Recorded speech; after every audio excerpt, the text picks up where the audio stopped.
अम्मा बाद फ़अऊज़ु बिल्लाहि मिनश शैतानिर रजीम बिस्मिल्लाहिर रहमानिर रहीम या अय्युहल्लज़ीना आमनु उद्खुलू फ़िस्सिल्मि काफ़्फ़ा वला तत्तबि'ू खुतुवातिश शैतान इन्नहु लकुम अदुव्वुम मुबीन।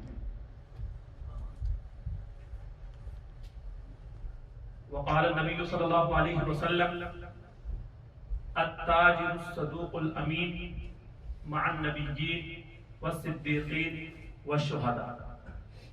सदक़ल्लाहुल अज़ीम व सदक़ रसूलुहुन नबियुल करीम व नहनु अला ज़ालिका मिनश शाहिदीन व शाकिरीन वल्हम्दुलिल्लाहि रब्बिल आलमीन। Respectful brothers and elders, today I am going to talk about the relationship between our deen Islam and wealth. What is the relationship between Islam and wealth? How does Islam look at wealth? Establishing business, building a good house, buying a good vehicle, and adopting a good lifestyle. So this is a very important topic because unfortunately even in Muslim there are two extremes. There are some people they deal with Islam like it is something rahbaniya, monasticism, which has nothing to do with our business life, with our financial dealings, with our market. And the second extreme is that there are some people, they think that, okay, we are Muslim and we have some beliefs, and sometimes we offer prayers, we offer Jummah, and that's it. And they think, unfortunately, that we are free for our business, we are free for our financial dealings, and we do not have any limitations and restrictions by our will. But both of these opinions and views are wrong, and these are actually extremes. Why I am saying this? Because those who think that our deen and our Islam has nothing to do with our financial dealings, they should look at the words of the Holy Quran. I have recited, Allah subhanahu wa ta'ala says, Ya ayyuhalladhina amanu udkhulu fis-silmi kaffa. O you who believe, enter Islam completely. What does it mean? It means enter Islam and follow Islamic teachings in all the aspects of your life, in all the dimensions of your life, in all the departments of your life, whether it's beliefs, worships, financial dealings, social life, moralities. In all these aspects, you learn first and then follow the commands of Allah subhanahu wa ta'ala and the teachings of the Holy Prophet sallallahu alaihi wasallam. So to think that Islam has nothing to do with our business or our business and financial dealings, it's totally wrong view and a totally wrong approach. This is not a true approach. And as I have stated that some people think that maybe Islam is something like Rahbaniya, but this is also not true. Islam is a complete way of life, a complete system of life.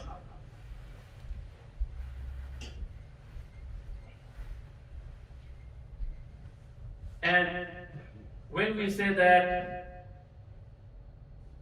Islam encourage us to do business, to enter financial dealings, to establish business.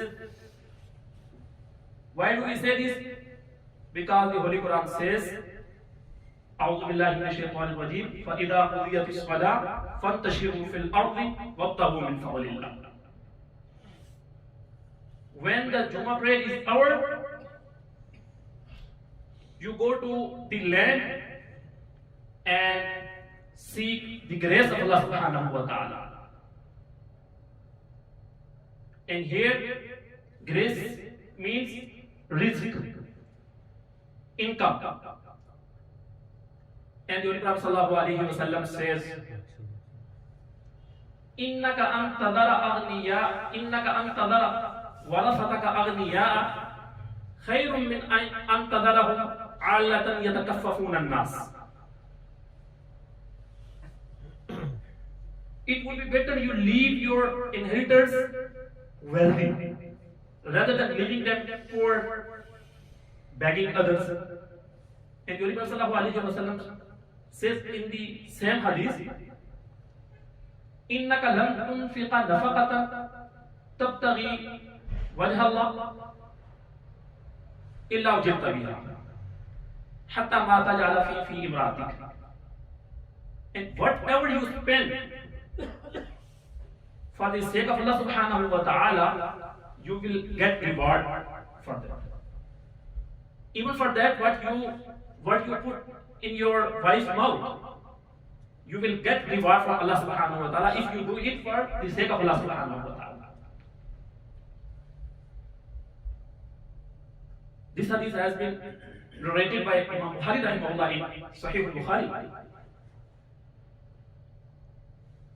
And as I have recited the hadith, the Holy Prophet sallallahu alaihi wasallam says, التاجر الصدوق الأمين مع النبيين والصديقين والشهداء. Those traders and those merchants who do their business honestly, they will enjoy paradise with prophets, with true peoples and martyrs. And why some people think that Islam is something like Rahbaniyya, monasticism, having nothing to do with business, financial dealings, making money, establishing house like it. Because there are actually some verses of the Holy Quran and sayings of the Holy Prophet sallallahu alaihi wasallam which literally mean that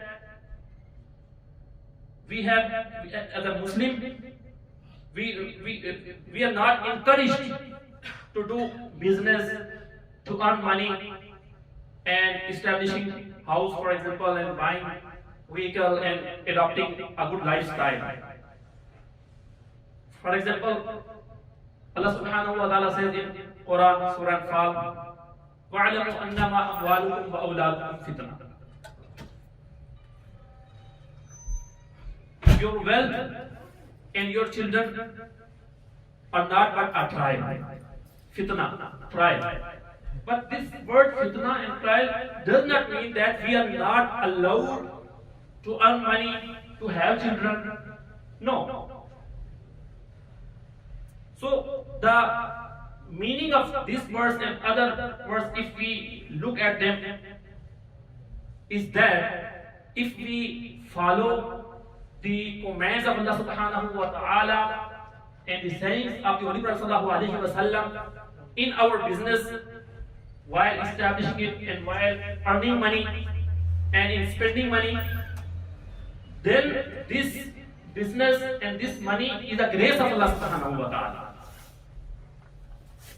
And if we do not follow our deen, the teaching of the Holy Prophet sallallahu alaihi wasallam, then it will be a trial for us. And let's go to see the business of Hazrat Abdul Rahman bin Auf radiallahu ta'ala. All of you know, Hazrat Abdul Rahman bin Auf radiallahu ta'ala anhu is one of those 10 companions who were given great tidings. of Jannah in this world even by the Holy Prophet sallallahu alaihi wasallam. But at the same time, he was a big businessman, and when he died, his net worth valued, like according to our researchers, his wealth and his worth was equal to 3 billion dinar, more than 3 billion dinar. And if we convert these dinar into US dollar, it is equal to 606 billion US dollar. You know, even Bill Gates, who is, I think, third richest person of the world, now in 2021, his net worth is 133 billion dollars. So the Abdul Rahman bin Auf radiyallahu ta'ala anhu, at that time he was about 6 times richer than Bill Gates.